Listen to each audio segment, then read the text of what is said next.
The evening rush at Riverside Bistro was just beginning to wind down. Claire Bennett wiped down the outdoor tables one more time, her feet aching in the sensible canvas sneakers she wore during her long shifts. At 26, she'd been working at the bistro for nearly 3 years, ever since. She'd moved to the city with dreams of becoming a teacher, only to find that paying rent while attending night classes was harder than she'd imagined. Claire had platinum blonde hair pulled back in a practical ponytail, and she wore the bistro's uniform, a crisp white button-down shirt beneath, a navy blue apron that tied at the waist, paired with black pants. The uniform was simple but professional, and Claire took pride in her appearance even after hours of serving customers. The bistro occupied a corner location in the renovated warehouse district, where old brick buildings had been transformed into trendy restaurants, art galleries, and lofts. It was the kind of neighborhood where young professionals grabbed lattes before work and families strolled on weekend afternoons. Claire loved working there, loved the energy of the street, even if her paycheck barely covered her studio apartment and student loan payments. She'd just finished clearing the last outdoor table when she noticed a little girl sitting on the curb across the street. The child couldn't have been more than 5 or 6 years old, with light brown hair pulled into a small ponytail. She wore a beautiful cream-colored coat that looked expensive, white sneakers, and what appeared to be a school uniform beneath the coat. But what caught Claire's attention was the way the little girl was sitting, hunched over slightly, looking small and lost despite the nice clothes. Claire glanced around looking for a parent or guardian, but saw no one paying attention to the child. The street was busy with evening. Pedestrians, people in business suits heading home from work, couples walking to dinner, a few tourists taking photos of the historic buildings. But no one seemed to notice the little girl sitting alone on the curb. Claire felt a flutter of concern. She looked back at the bistro where her manager was inside counting the register. Her shift was technically over. She'd worked a double, from 11 in the morning until 7 in the evening, and she was exhausted. But something about that little girl sitting alone troubled her. Making a decision, Claire grabbed her own dinner from behind the counter, a turkey and cheese sandwich the kitchen had made for her, wrapped in paper, and crossed the street. "Hi there," Claire said gently as she approached, kneeling down so she'd be at the child's eye level. "Are you okay, sweetheart?"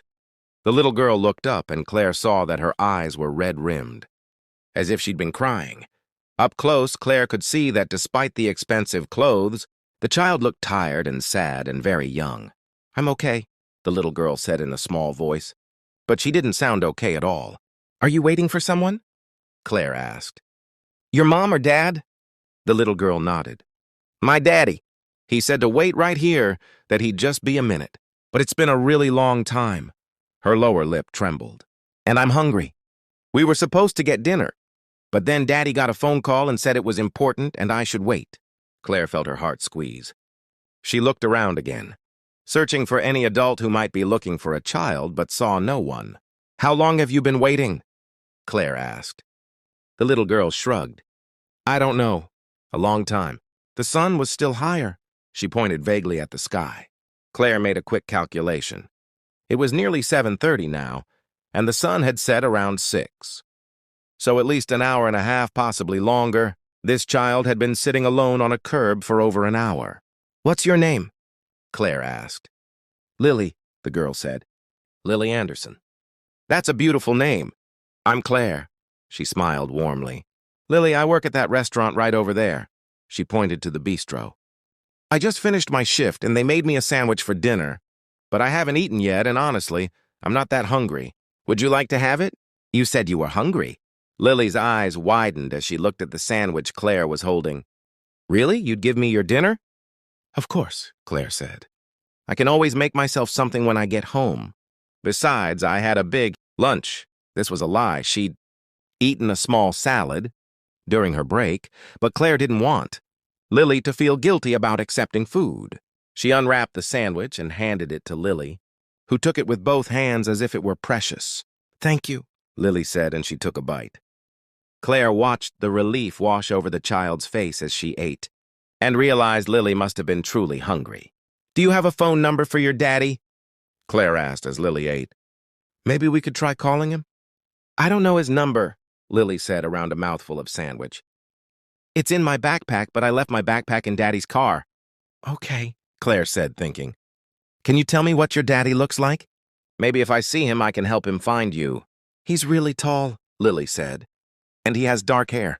And he wears fancy suits. Today his suit was black. She took another bite of sandwich. He's very handsome. That's what everyone says. And he's important. He works a lot. Claire felt a mixture of concern and frustration. A tall man in a black suit could describe half the businessmen in this neighborhood. And the detail about him working a lot, combined with the fact that he'd left his young daughter sitting alone on a curb for over an hour, suggested a certain set of priorities that troubled Claire. But she kept her expression neutral. I'm sure your daddy is looking for you and will be here very soon. But how about this? Why don't you come sit on that bench right there? She pointed to a bench directly in front of the bistro's windows, where I can keep an eye on you. That way, if your daddy comes back to this spot, he'll still be able to see you, but you won't be sitting on the curb. And I'll stay with you until he gets here. Does that sound okay? Lily nodded eagerly, and Claire helped her move to the bench. Claire sat down beside her, and Lily continued eating the sandwich with obvious enjoyment. This is really good, Lily said. We don't usually eat sandwiches. Daddy likes fancy restaurants, but I like sandwiches better. They're easier. I like sandwiches too, Claire said with a smile. Sometimes simple is best. They sat together for several minutes, Claire pointing out interesting things on the street, a dog being walked, a bicycle with a basket of flowers, a street musician setting up on the corner. Lily finished the sandwich and carefully folded the paper it had been wrapped in, placing it neatly on her lap. You're very tidy, Claire observed. Daddy says we should always be neat and respectful, Lily said. He says it's important to have good manners, especially because people are always watching us. Claire found this comment a bit odd, but didn't pursue it. Instead, she said, Your daddy sounds like he teaches you good things. He tries, Lily said, and there was something surprisingly mature in her tone. But he's really busy. He has a lot of meetings and phone calls. Today was supposed to be our special day, just Daddy and me, but then work happened again. Claire felt a surge of sympathy for this child who clearly loved her father but was learning early on what it meant to come second to a career. I'm sure he loves you very much, Claire said gently. Sometimes grown-ups get too caught up in work and they forget what's really important, but that doesn't mean they don't love their children. I know he loves me, Lily said.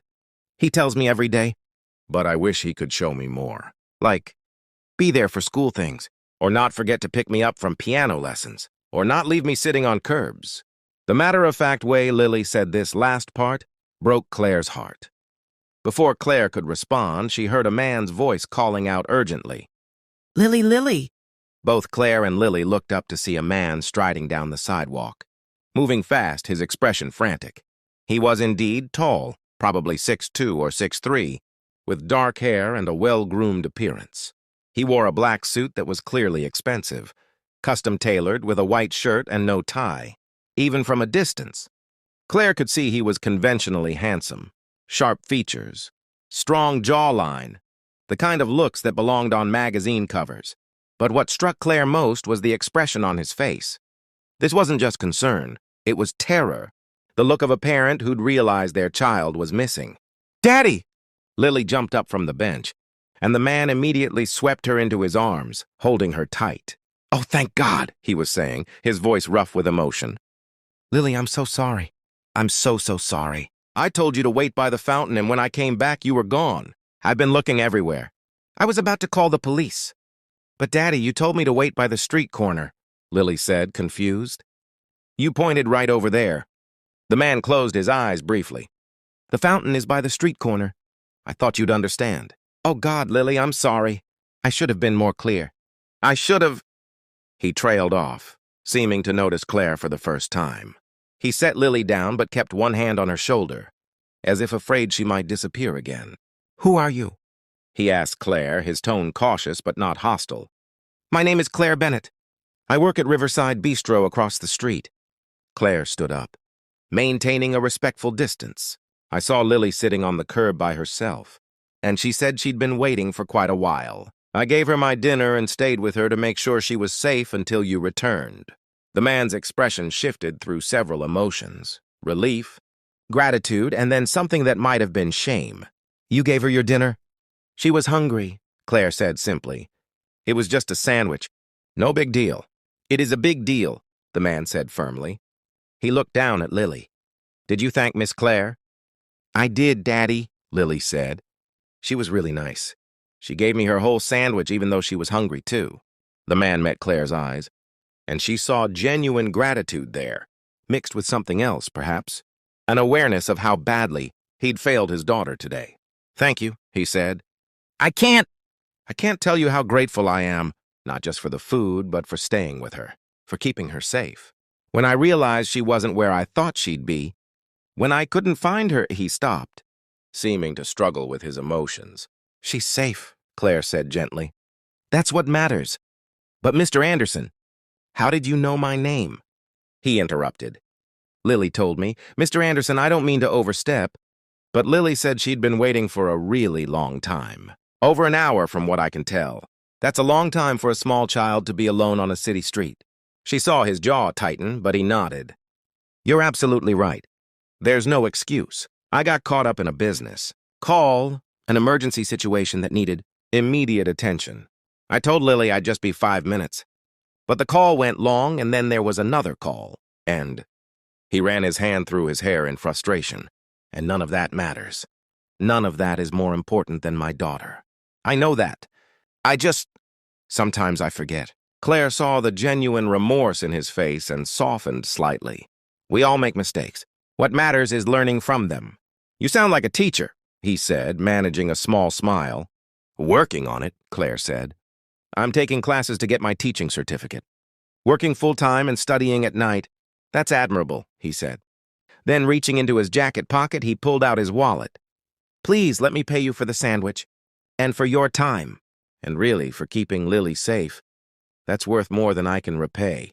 But let me try. He pulled out what looked like several $100 bills. And Claire felt her eyes widen before she caught herself. I don't want money, she said firmly. I gave Lily my sandwich because she was a hungry child and I had food. That's not something you pay someone for. That's just being human.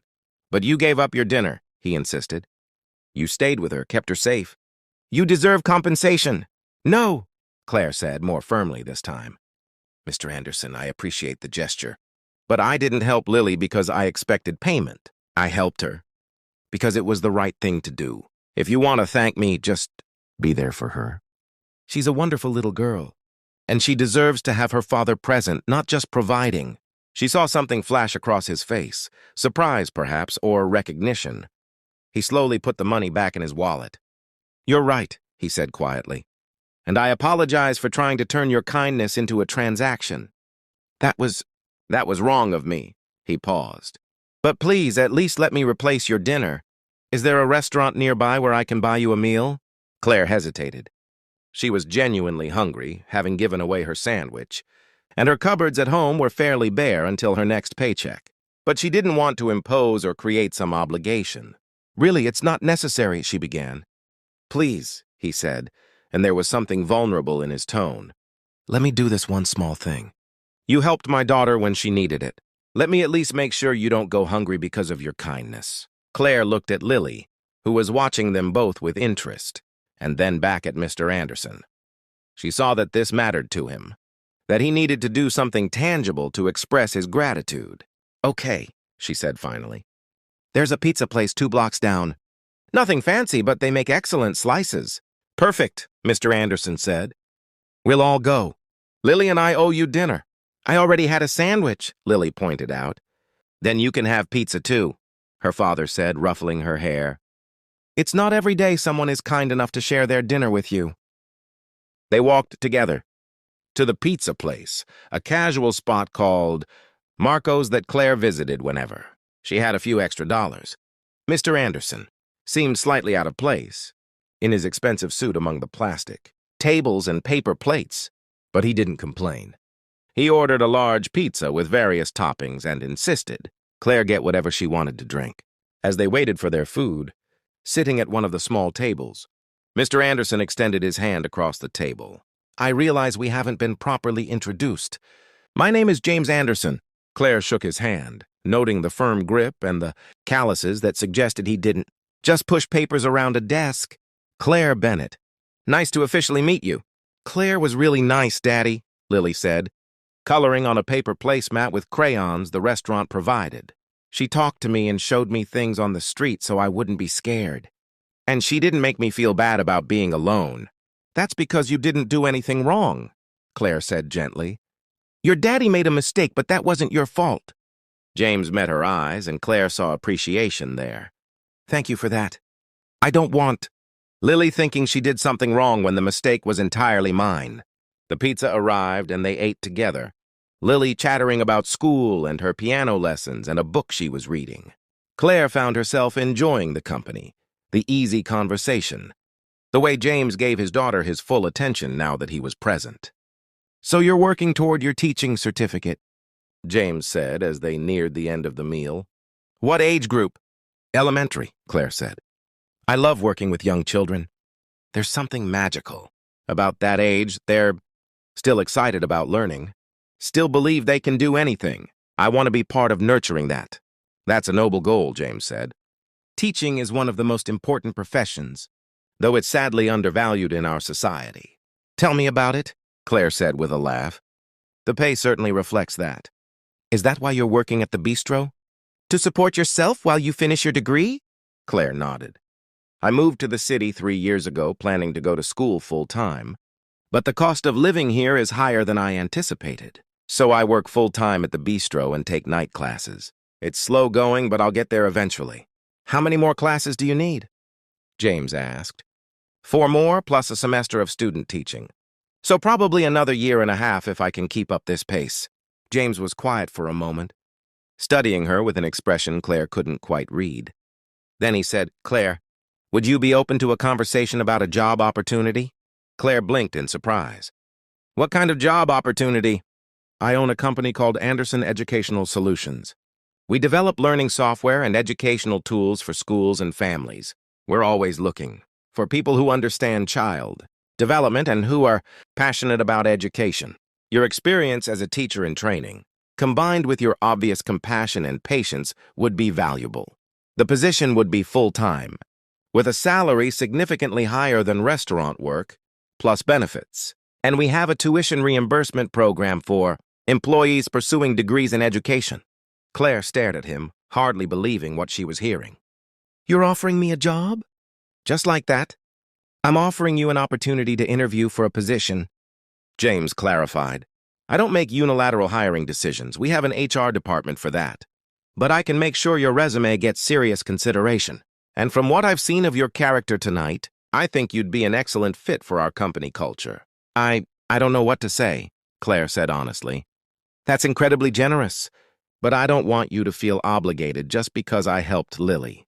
This isn't about obligation, James said. Well, not entirely.